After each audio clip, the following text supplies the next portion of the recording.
নমস্কাৰ, মই লোকেশ্বৰ নাথে আপোনালোক সকলোকে স্বাগতম জনাইছোঁ। আজি আপোনালোকক এটা বিশেষ অনুৰোধ জনাবৰ কাৰণে মই এই ভিডিঅ'টো প্ৰস্তুত কৰিছোঁ। বিশেষকৈ যিহেতু অসমত এতিয়া কৰোণা ভাইৰাছত আক্ৰান্ত হোৱা এজনো লোক চিনাক্ত হোৱা নাই, গতিকে অসমৰ কাৰণে এটা ভাল খবৰ। কিন্তু বিশ্বত আতংকৰ সৃষ্টি কৰা এই কৰোণা ভাইৰাছৰ ক্ষেত্ৰত সজাগতা বৃদ্ধিৰ বাবে আমি আমাৰ যি social media, Facebook, WhatsApp, YouTube আদি বিভিন্ন মাধ্যমসমূহ আমি ব্যৱহাৰ কৰিবৰ কাৰণে আমি চেষ্টা কৰা উচিত। মই সকলোকে অনুৰোধ জনাইছোঁ, অন্ততঃ এই 15টা দিন আপোনালোকে সজাগতাৰ কাৰণে এই ছ'চিয়েল মিডিয়া ব্যৱহাৰ কৰক।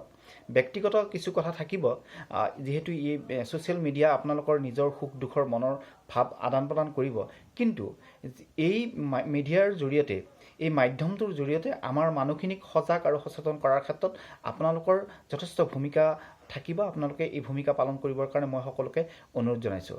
দ্বিতীয় কথা, এই মুহূৰ্তত আমি দেখিছোঁ যে বিভিন্ন জনে এতিয়াও এই যে সজাগতাৰ কাৰণে যিসকলে কাম কৰিছে তেওঁলোকক বিভিন্ন ক্ষেত্ৰত উপলুঙা কৰা বুলি ইতিমধ্যে ছ'চিয়েল মিডিয়াতে চৰ্চিত হৈছে। আচলতে এই ইমান গুৰুত্বপূৰ্ণ এটা বিষয় আমি উপলুঙা কৰা উচিত নহয়। যিহেতু কৰোণা ভাইৰাছে গোটেই সমগ্ৰ বিশ্বজুৰি এটা আতংকৰ সৃষ্টি কৰিছে, বহু মানুহৰ মৃত্যু ঘটিছে। বিশেষকৈ এই অৱহেলা আৰু অসাৱধানতাৰ বাবেই চীনত সৃষ্টি হোৱা, আৰম্ভ হোৱা এই কৰোণা ভাইৰাছ ইটালীয়ে সংহাৰী ৰূপ ধাৰণ কৰিছে, বিভিন্ন দেশত সংহাৰী ৰূপ ধাৰণ কৰিছে। তাতকৈ গুৰুত্বপূৰ্ণ, ইটালীত সৰ্বাধিক আক্ৰান্ত হৈছে। গতিকে তাত মানুহে এই সজাগতা বা তেওঁলোকে যি ধৰণৰ সাৱধানতা অৱলম্বন কৰিব লাগিছিল সেইটো নকৰাৰ কাৰণে এতিয়া তাত এটা অৱৰ্ণনীয় পৰিস্থিতিৰ সৃষ্টি হৈছে। বিশ্বৰ আটাইতকৈ ধনী দেশখনৰ সেই অৱস্থাই কিন্তু সকলোকে ভবাই তুলিছে। আমাৰ ভাৰতবৰ্ষ যিহেতু এখন উন্নয়নশীল ৰাষ্ট্ৰ, উন্নত ৰাষ্ট্ৰ নহয়, গতিকে এইখন উন্নয়নশীল ৰাষ্ট্ৰ এখনত যদি কৰোণা ভাইৰাছৰ এই এটা পৰিৱেশ সৃষ্টি হ'বলগীয়া হয়, বহু মানুহ যদি আক্ৰান্ত হয়, যদি ই এটা সাধাৰণ মানুহৰ মাজত ই যদি বিয়পি পৰে, তেনেহ'লে গোটেই দেশৰ অৰ্থনীতি ধ্বংস হ'ব আৰু ই মানৱ সভ্যতাৰ কাৰণে এটা ভয়াৱহ বিপদ, ভাৰতবৰ্ষৰ জনতাৰ কাৰণে এটা ভয়াৱহ বিপদ কঢ়িয়াই আনিব সি নিশ্চিত। গতিকে এনে এটা আশংকা কৰা হৈছে আৰু ইতিমধ্যে বিজ্ঞানীসকলে, চিকিৎসকসকলে এই ক্ষেত্ৰত সজাগ হ'বৰ কাৰণে, সচেতন হৈ থাকিবৰ কাৰণে অনুৰোধ জনাইছে। আৰু চৰকাৰে ইতিমধ্যে সকলো অনুষ্ঠান প্ৰতিষ্ঠানৰ পৰা যিমান পাৰি মানুহৰ সমাগম কমাবৰ কাৰণে চেষ্টা কৰিছে। বিভিন্ন বিদ্যালয়, শিক্ষানুষ্ঠান, পৰীক্ষা, আনকি BTAD নিৰ্বাচনো সাময়িকভাৱে স্থগিত ৰাখিছে। ই ভাল কথা। আৰু কিন্তু আমি দেখিছোঁ যে এতিয়াও বিভিন্ন বিদ্যালয় যদিও বন্ধ ৰাখিছে, কিন্তু বিভিন্ন টিউচন চেণ্টাৰে হওক, অন্যান্য যিমানবোৰ ব্যক্তিগত খণ্ডৰ যিমানবোৰ কাম কাজ আছে সেইবোৰ কিন্তু এতিয়াও চলি আছে। গতিকে আমি সেই কথাটোত মনোযোগ দিয়াৰ প্ৰয়োজন আছে, কাৰণ এইটো অকল চৰকাৰৰ কাৰণে, চৰকাৰৰ নিজৰ ভালৰ কাৰণে কৰা নাই, ৰাইজৰ জনসাধাৰণৰ মংগলৰ কাৰণে, কল্যাণৰ কাৰণে কৰা এটা পদক্ষেপ। গতিকে অন্ততঃ এইকেইটা দিন আমি সজাগ আৰু সচেতন হোৱাৰ প্ৰয়োজন আছে। মই বিভিন্ন ঠাইত ঘূৰি দেখিছোঁ, আমি যিহেতু সংবাদকৰ্মী, আমি বিভিন্ন ঠাইত ঘূৰিবলগীয়া হয়। গতিকে মানুহৰ যি ধৰণৰ সচেতনতা, সেই সচেতনতা হ'ব লাগে, সেই সচেতনতা হোৱা নাই। গতিকে আমি ছ'চিয়েল মিডিয়াৰ জৰিয়তে আমি সকলোকে এই কথা বুজাই দিব লাগে, অন্ততঃ কিছুদিনৰ কাৰণে নিজৰ ঘৰৰ ভিতৰত থাকি নিজকে গৃহবন্দী কৰি নিজৰ লগতে সমাজখনক ৰক্ষা কৰিব লাগে। আৰু বিশেষকৈ যিহেতু দেশৰ প্ৰধানমন্ত্ৰী নৰেন্দ্ৰ মোদী ডাঙৰীয়াই ইতিমধ্যেই ৰাইজক আহ্বান জনাইছে যে 22 মাৰ্চৰ দিনটো জনতাৰ সান্ধ্য আইন হিচাপে ঘোষণা কৰিছে। অন্ততঃ ৰাইজে নিজৰ ঘৰৰ ভিতৰত থাকি এই দিনটো তেওঁলোকে পালন কৰক।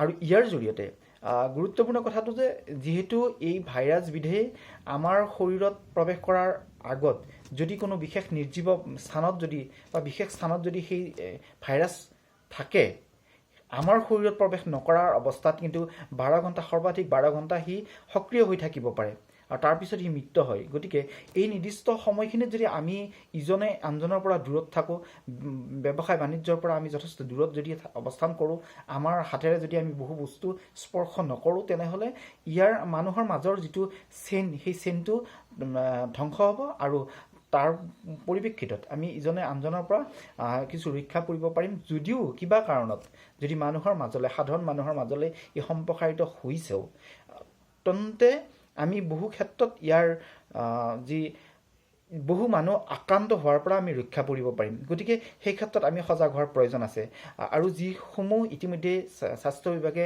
নীতি নিৰ্দেশনা জাৰি কৰিছে সেইবোৰ আমি পালন কৰিব লাগিব সকলো সময়তে। আৰু এই ক্ষেত্ৰত যিহেতু এই মুহূৰ্তত এটা অচলাৱস্থা পৰিস্থিতিৰ সৃষ্টি হ'ব পাৰে, কাৰণ ইতিমধ্যে মানুহ আতংকিত হৈছে। আমি আতংকিত হ'ব নালাগে, আমি সজাগ হ'ব লাগে। কিন্তু এই সময়ছোৱাত বিভিন্নজনে, বিশেষকৈ ব্যৱসায়ীসকলে যিহেতু মানুহৰ কিছু দুৰ্বলতাৰ সুযোগ লৈ বিভিন্ন ধৰণে তেওঁলোকে মূল্যবৃদ্ধিকে ধৰি বিভিন্ন কথা কৰিব পাৰে। গতিকে সেই ক্ষেত্ৰতো কিন্তু আমি সাৱধান হোৱাৰ প্ৰয়োজন আছে। বিশেষকৈ আমি সকলো সময়তে নিজৰ হাতখন পৰিষ্কাৰ কৰি ৰাখিব লাগে, যিহেতু আমাৰ হাত, মুখ, চকুৰে আমাৰ শৰীৰত এই ভাইৰাছবিধ প্ৰৱেশ কৰিব পাৰে আৰু ইয়াৰ লগে লগে আমি আক্ৰান্ত হ'ম। গতিকে আমি বিশেষকৈ নিজৰ হাতখন পৰিষ্কাৰ কৰি ৰাখিবৰ কাৰণে আমি খুব সাধাৰণভাৱে আমি চাবোন পানীৰে হাতখন ধুই ৰাখিব লাগে আৰু সম্ভৱ হ'লে এই ধৰণৰ চেনিটাইজাৰ একোটা নিজৰ লগত ৰাখিব লাগে। য'তেই নাথাকক কিয়, আপুনি যদি জৰুৰী অৱস্থাত বাহিৰলৈ কেতিয়াবা যাবলগীয়া হয় সেইটো আপোনালোকে ব্যৱহাৰ কৰিব। ঘৰতো অন্ততঃ সেইটো ব্যৱহাৰ কৰি আপোনাৰ নিজৰ হাতখন পৰিষ্কাৰ কৰি ৰাখক। শিশু আৰু বৃদ্ধসকলক বিশেষভাৱে এই ভাইৰাছে অধিক আক্ৰমণ কৰে বা তেওঁলোকক ইয়াৰ পৰা ৰক্ষা কৰাৰ অসুবিধা যথেষ্ট আছে নিশ্চয়। সেইকাৰণেই চিকিৎসকসকলে শিশু বৃদ্ধক বেছি সজাগ হ'বৰ কাৰণে আহ্বান জনাইছে। গতিকে আপোনাৰ সৰু অকণমানি শিশুটিক ৰক্ষা কৰিবৰ কাৰণে আপোনালোক নিজে সজাগ হ'ব লাগিব। গতিকে সেইকাৰণে আমি আশা কৰিম ছ'চিয়েল মিডিয়াৰ জৰিয়তে আমি এইকেইটা দিন অন্ততঃ কৰোণা ভাইৰাছৰ সংক্ৰমণ ৰোধৰ কাৰণে আমি মানুহৰ মাজত সজাগতা সৃষ্টি কৰিব লাগিব। আপুনি নিজে নিজৰ ওচৰৰ মানুহখিনিক বুজাই দিব লাগিব যে কিমান ভয়াৱহ হ'ব পাৰে ইয়াৰ সংক্ৰমণ, কিমান বিপদজনক হ'ব পাৰে এই ৰোগটো। গতিকে এই ক্ষেত্ৰত আমি সজাগ আৰু সচেতন হোৱাৰ অতি প্ৰয়োজন আছে। আৰু মই ভাবোঁ উপলুঙা নকৰি ব্যক্তিগত স্বাৰ্থতকৈ সামাজিক স্বাৰ্থটোক অধিক গুৰুত্ব দি আমি এইকেইটা দিন নিজে সজাগ হৈ থকাৰ আমাৰ প্ৰয়োজন আছে। আৰু ওচৰ চুবুৰীয়াক এই সকলো সময়তে আপোনালোকে লক্ষ্য কৰক আৰু বুজাওক। যিমান মানুহক পাৰে আপুনি বুজাওক, তেওঁলোকৰ ওচৰলৈ নাযাব, দূৰৰ পৰা তেওঁলোকক বুজাবলৈ চেষ্টা কৰক।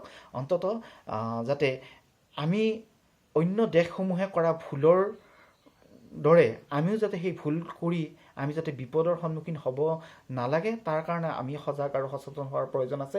গতিকে সকলোকে মই অনুৰোধ জনাইছোঁ, অন্ততঃ এই কথাখিনি আপোনালোকে গুৰুত্ব সহকাৰে বুজক। যিহেতু আমাৰ বিশিষ্ট চিকিৎসক, দেশৰ মুৰব্বীয়ে সকলোৱে এই কথাটো বুজাই আছে, আমাৰ চৰকাৰেও এই ক্ষেত্ৰত পদক্ষেপ গ্ৰহণ কৰি আছে। আৰু আমি যাতে বিনা কাৰণত ৰাজহুৱা স্থানত আমি আহ যাহ নকৰোঁ, ঘূৰা ফুৰা নকৰোঁ, তাৰ কাৰণে আমি সজাগ হ'ব লাগে। অন্ততঃ ব্যক্তিগত যিমানবোৰ অনুষ্ঠান প্ৰতিষ্ঠান আছে সেইবিলাকেও এই ক্ষেত্ৰত নিজৰ কৰ্তব্য পালন কৰাৰ প্ৰয়োজন আছে। কিছুদিন আগতে মোক এটা অনুষ্ঠানৰ কাৰণে নিমন্ত্ৰণ দিব আহিছিল। মই তেওঁলোকক বুজাই দিছোঁ যে আচলতে এখন গ্ৰন্থ উন্মোচনী অনুষ্ঠান, মই সেইটো কথা কৈছোঁ যে গ্ৰন্থ উন্মোচনীটো ডাঙৰ কথা নহয়, মানুহ বাচি থাকিলে গ্ৰন্থ পঢ়িব পাৰিব। আপোনালোকৰ ভাল কাম চাবৰ কাৰণে, পঢ়িবৰ কাৰণে কিন্তু মানুহ প্ৰথমতে বাচিব লাগিব। গতিকে তেওঁলোকক সেই কথাটো কোৱাৰ পিছত তেওঁলোকে সেই অনুষ্ঠান বন্ধ কৰিছে। গতিকে সকলো ধৰণৰ অনুষ্ঠান প্ৰতিষ্ঠান ইতিমধ্যে বন্ধ হৈ পৰিছে। মানুহ কিছু পৰিমাণে সজাগ হৈছে, কিন্তু যিমান পৰিমাণে সজাগ হ'ব লাগে এতিয়াও সিমান পৰিমাণে সজাগ হোৱা নাই। গতিকে স্বাস্থ্যকৰ্মীসকলে খুব দায়িত্ব সহকাৰে কাম কৰি থকা বুলি আমাৰ মনত ধৰিছে, ইতিমধ্যে আমি গম পাইছোঁ। গতিকে তেওঁলোকক আপোনালোকে সহযোগ কৰক। আৰু অসমৰ যদি তৃতীয় পৰ্যায়লৈ, থাৰ্ড ষ্টেজলৈ যদি কৰোণা ভাইৰাছ সংক্ৰমণ যদি হয়, তেনেহ'লে কিন্তু তাক ৰোধ কৰিব পৰা নাযাব। গতিকে এনে এটা পৰিস্থিতিৰ পৰা ৰক্ষা পাবৰ কাৰণে আমি এতিয়াই সময় থাকোঁতে আমি সজাগ হোৱাৰ প্ৰয়োজন আছে।